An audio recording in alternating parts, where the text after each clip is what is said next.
In this video, I will show how to add functions to your Audi.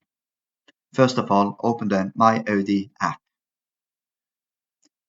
In the app, scroll down until you find the function or the button Audi Function Store.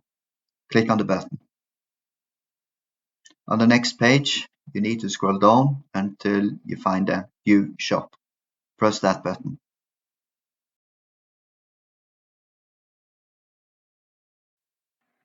On the next screen, you will see all the functions that's available for your car. It's dependent on what car model you have.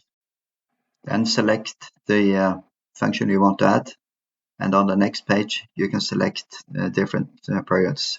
The longer, the cheaper you get it. Then select checkout, and on the next page you need to enter payment information on your payment card. I've already done that. If not, you need to enter that first time. Then click on the I accept terms,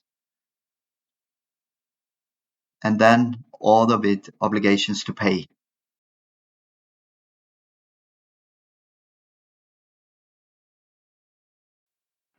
On the next page, select pay now, and the payment is hopefully going through. The car needs to be turned off, and next time you turn it on after an hour, you will see a message installed HTTP to USB. Strange message, but that confirms that the new updates is installed in the car.